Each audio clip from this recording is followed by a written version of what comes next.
오늘 시간은 다니엘서에 대해서 좀 깊이 들어가려고 합니다. 물론 다니엘 책자를 활용하겠습니다. 다니엘서 강의에서 총론에 대해서 말씀을 드리는데 성경에는 다니엘이라는 이름이 여러 곳에 나옵니다. 다윗이 아비가일을 통해 낳은 아들 역대상 3장 1절에서 나오고요. 에스라 시대의 레인 에스겔에서 노와 욥과 함께 등장한 인물도 나오고요. 또 그리고 본서에 다니엘이 있는데 본서의 저자는 에스겔서에서 노와 욥과 함께 언급한 다니엘과 동일한 인물로 간주됩니다. 이교도인 포르피리가 본서는 다니엘의 저작이 아니라고 판결을 든 것 외에는 본서의 저자가 다니엘이라는 전통적 입장은 수천 년 동안 변하지 않았습니다. 7장 이전에는 1인칭을 쓰지 않았지만은 7장부터 12장까지는 내가 또는 나 다니엘이라는 말이 계속 나오는 것으로 보아 우리는 본서의 저자를 다니엘 외에 다른 인물로 추정하기는 어렵지만은 포르피리가 말한 대로 무명의 한 유대인이 있었다면 다니엘이라는 이름을 빌려 쓴 것이 되는데 다니엘이 바벨론의 느부갓네살 시대의 메대의 다리오 그리고 페르시아의 고레스 시대를 산 실제 인물이라는 점을 감안할 때 그럴 가능성은 희박하다고 봅니다. 다니엘이 직접 쓰지 않고 서기관의 도움을 받았을 것이라는 견해도 있지만은 만일 서기관들의 도움을 받았다 할지라도 본서의 저자가 다니엘이라는 사실은 변하지는 않습니다. 무엇보다 중요한 것은 주님께서 너희가 선지자 다니엘의 말한 바 멸망에 가져간 것이 거룩한 곳에 선 것을 보거든 읽는 자는 깨달을진저라고 말씀하시면서 본서의 저자가 다니엘이라는 사실을 확증시켜 주었다는 것이죠. 이것이 마태복음 24장 15절의 말씀을 인용합니다. 그러므로 성경상의 실제 인물인 다니엘이 본서의 저자라는 것을 반박할 근거는 없다는 것이죠. 기록 연대는 BC 530년경인데 본서의 기록 연대가 BC 2세기 마카비 시대라고 보는 비평가들도 있는데 이것은 다니엘의 저작서를 부인하는 입장입니다. 9장 2절이나 10장 2절에 나오는 나 다니엘이라는 1인칭을 썼기 때문에 본서의 저자가 다니엘이 아니라고 부정하기는 어렵습니다. 본서 예언들이 너무나 세밀하게 성취된 것을 보면 이것은 사건이 발생한 후에 기록된 것이며 본서에 사용된 페르시아어, 헬라어, 어이들의 BC 6세기 사람의 것이 아니며 다니엘서 2장 4절과 7장 28절에 쓰여진 아라보는 다니엘 시대 이후의 것이란 것을 들어 본서가 BC 6세기 후반에 다니엘에 의해 쓰여진 것이 아니라고 주장이 됩니다. 포르피리는 다니엘의 저작서를 반박하기에 12번에 걸쳐 글을 썼는데 다니엘의 예언이 정확히 성취되었다는 것 때문에 그의 저작서를 부인하는 것은 설득력이 없다고 합니다. 다니엘서의 용어가 BC 6세기보다 후대의 것이라는 주장에도 문제가 있습니다.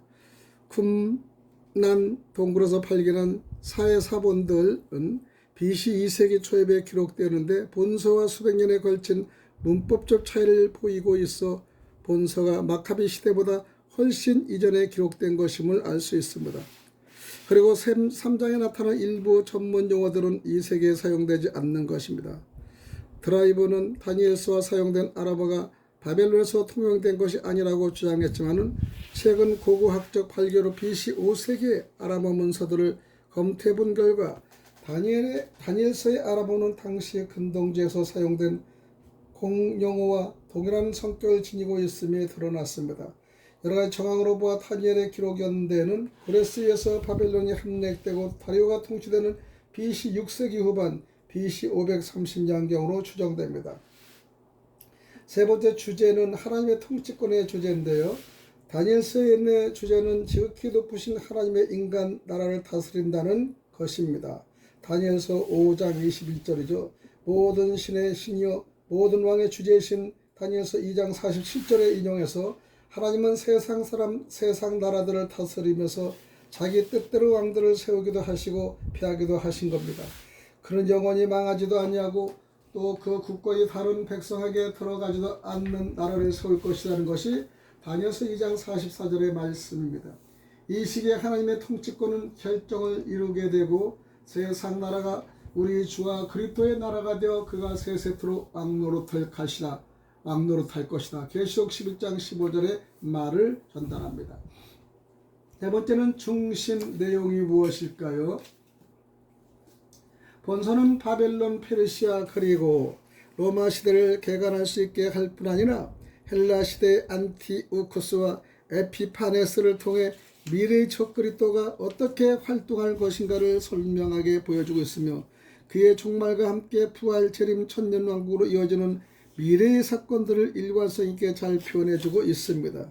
다섯 번째는 계시문화에서 다니엘서가 차지하는 비중이 어떨까요?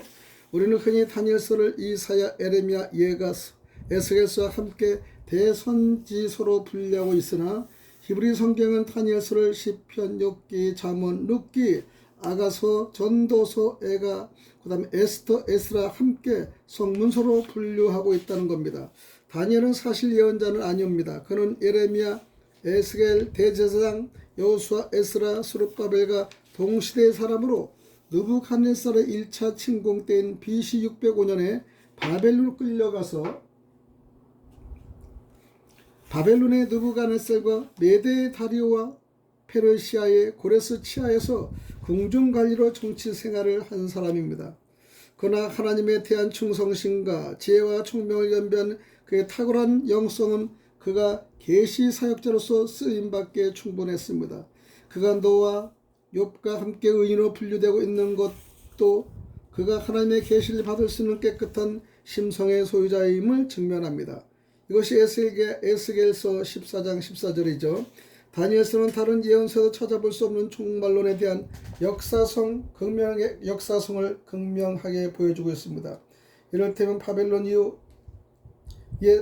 세계 제국의 흥망성쇠, 70일의 비밀을 통해 예수님이 십자가에 못 박히는 시점과 대환란의 지속기간, 적그리스도가 성전 제사를 금하고 성전의 우상을 세우는 시기, 동방의 대규모 병력, 이동과 아마겟돈에 대한 실상, 구약 성도들이 부활하는 때 3년 반에 걸쳐 성도들의 권세가 끼워진다는 것, 대환란이 끝나고 75일을 경과하는 다음에 천년 왕국이 시작된다는 것 등 다니엘서가 독특하게 계시하고 있는 부분입니다.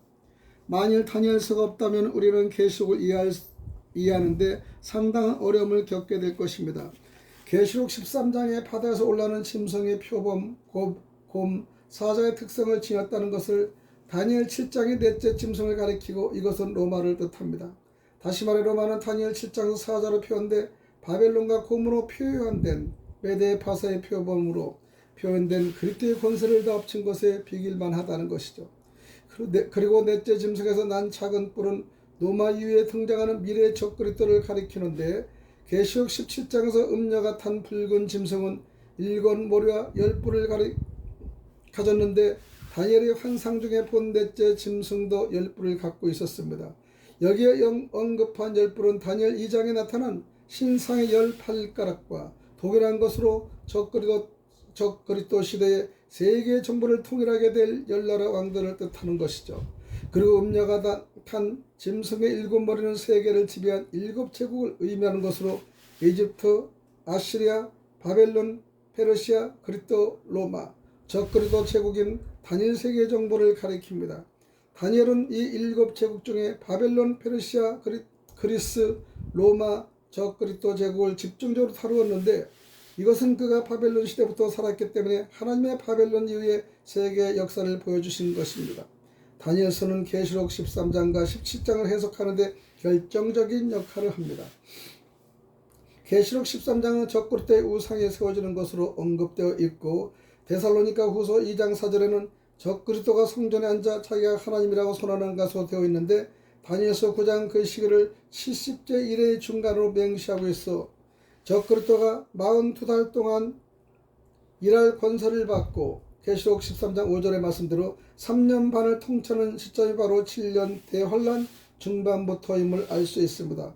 그리고 적그리스도가 한 일에 7년 언약을 맺는다는 말에서 다니엘 9장 27절의 말씀에 우리는 대환란이 7년 동안 계속되고 그중 전 3년 반은 세계 정부를 10명의 왕들이 다스리고 후 3년 반은 적그리스도가 그들로부터 모든 권세를 의임받아 이것은 계시록 17장 13절의 말씀대로 본격적으로 통치하게 되는 것을 알 수 있습니다. 다니엘서가 제시해준 연대의 개념이 없었다면 우리는 7년대 환란에 대하여 정확한 것을 알 수 없었을 것이며 대환란 후 3년 반이 1260일로 끝나고 75일이 경과한 다음에 천년 왕국이 시작된다는 것도 알 수 없었을 것입니다. 무엇보다 구약 성도들이 대환란이 끝나갈 무렵에 부활한다는 것은 다니엘서만이 제공하고 있는 정보이죠. 우리는 다니엘서를 읽으면서 다니엘에게 바벨론 이후에 세계 역사와 먼 미래의 적그리스도 시대를 계시하는 하나님이 바로 계시록의 모든 예언 메시아를 주신 분임을 확신하게 됩니다. 다니엘서 예언과 요한계시록의 메시지를 주신 분이 동일한 분이 아니라면 그리스도의 영광스러운 모습과 하나님의 보호자를 의시하며 대환란, 적그리스도, 아마겟돈, 천년왕국, 의로운 자들의 부활과 상급에 관한 부분들이 일치할 수 없을 것입니다. 다니엘서는 계시문에서 절대적인 위치를 차지하고 있으면서 요한계시록의 해석에 필수 불가결한 보충 자료이기도 합니다. 여섯 번째는 다니엘서의 기록 목적입니다. 사도 요한은 그가 보는 것을 책에 써서 7교회에 보내라는 명령을 받았는데 다니엘도 마지막 때까지 이 말을 간수하고 이거를 봉인하라는 명령을 다니엘서 12장 4절에 받습니다. 간수하고 봉합하라는 말은 결국 그가 받은 계시를 책에 써서 이 예언의 종국적 성취가 이루어지는 마지막 때의 사람들이 읽을 수 있도록 하라는 것이죠. 다니엘은 자신의 받은 계시를 다 이해하지 못했지만은 먼 미래의 사람들이 하나님의 우주적 통치권과 적그리스도 시대로 막을 내리는 인간의 역사와 예수 그리스도의 재림으로 시작되는 신전 왕국까지의 모든 역사적 프로그램을 묵시적 관점에서 개관할 수 있도록 하기 위해 본서를 기록한 것입니다. 읽어보자 내용을 분해하면요. 다니엘서는 크게 두 부분으로 나뉘었는데 1장에서 6장까지는 느부갓네살, 벨사살, 다리오치아에서 다니엘이 겪은 개인의 역사적 기록이었고 7장에서 12장까지는 미래의 사건과 관련된 다니엘의 환상들이 기록되어 있습니다. 전반부에는 다니엘과 그 친구들의 신앙과 헌신, 그 다음에 그것이 1장에서 17장까지고요. 느부갓네살의 꿈과 해석은 2장 1절 49절까지입니다.